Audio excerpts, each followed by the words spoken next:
سے ہو سکتا ہے کہ بندہ اللہ رب العزت کی نافرمانی کرے، اس کی بغاوت کرے، اس کے احکامات کی حکم عدولی کرے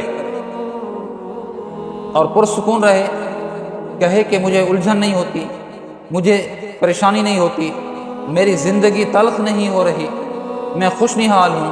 ایسا نہیں ہو سکتا میرے عزیزو۔ بندہ کرے اللہ کی بغاوت، کرے خالق سکون کی نافرمانی اور اس کی زندگی سکون والی ہو، ایسا نہیں ہو سکتا، نہیں ہو سکتا ایسا۔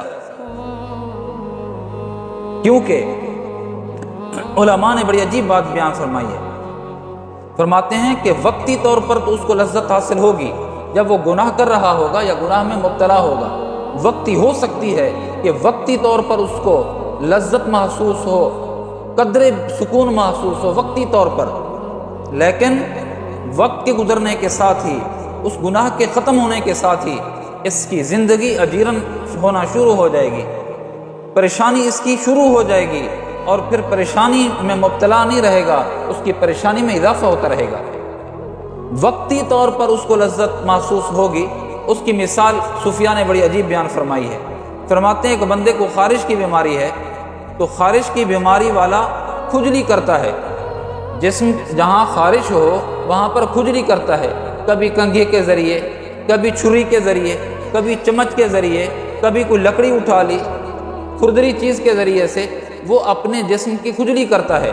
وقتی طور پر اس کو لطف حاصل ہو رہا ہوتا ہے، جو ہی کھجلی کا یہ عمل ختم ہوتا ہے تو جلن اسی وقت شروع ہو جاتی ہے، ورم اسی وقت شروع ہو جاتی ہے، پھوڑے نکلنا اسی وقت شروع ہو جاتے ہیں، جسم کا کالا اور سرخ ہو جانا اسی وقت شروع ہو جاتا ہے۔ تو جو آدمی گناہ میں مبتلا ہوتا ہے، زندگی پریشان اسی وقت ہونے شروع ہو جاتی ہے، لیکن بعض دفعہ گناہ کے وقت، عین گناہ کے وقت اس کو لذت محسوس ہو رہی ہو، لیکن جب گناہ کا اختتام ہوتا ہے اس کی پریشانی کی شروعات ہو جاتی ہے۔ یہ ہے گناہ گار کی زندگی۔ یہ کم عقل ہیں جو گناہ اس وجہ سے کرتے ہیں کہ زندگی میں خوشی آ جائے۔ خالق کی خوشی کو ناراض کر کے بھلا کون خوش ہو سکتا ہے؟ خوشی تو تب ملے گی جب خالق کی خوشی کو خوش کریں گے۔ بابا تو یہاں تک ارشاد فرماتے ہیں کہ جو کریم کو ناراض کرنے والا ایس کریم کھا کر سکون محسوس نہیں کر سکتا۔ کیوں؟ اس وجہ سے کہ ایس کریم اس کو تسکین نہیں دے سکتی جب تک کہ اس کو کریم اللہ تسکین فراہم نہ کرے۔ اور تسکین کب فراہم کرے گا؟ جب ہم گناہوں سے کنارہ کشی اختیار کریں گے، گناہوں کو ترک کریں گے۔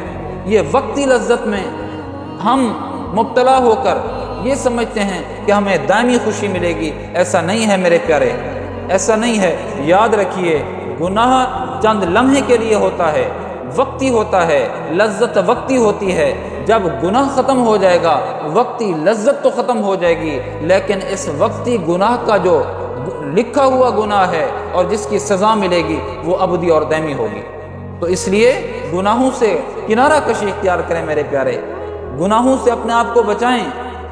جس طرح ہم انگارے سے اپنے آپ کو بچاتے ہیں، یہ نہیں دیکھتے کہ آگ کا الاؤ ہے یا چھوٹا انگارہ چنگاری ہے، ہم اپنے آپ کو، اپنے وجود کو، اپنے کپڑے کو جس طرح ہم آگ کے الاؤ سے بچاتے ہیں، ویسے چھوٹی سی چنگاری سے بھی اپنے آپ کو بچاتے ہیں۔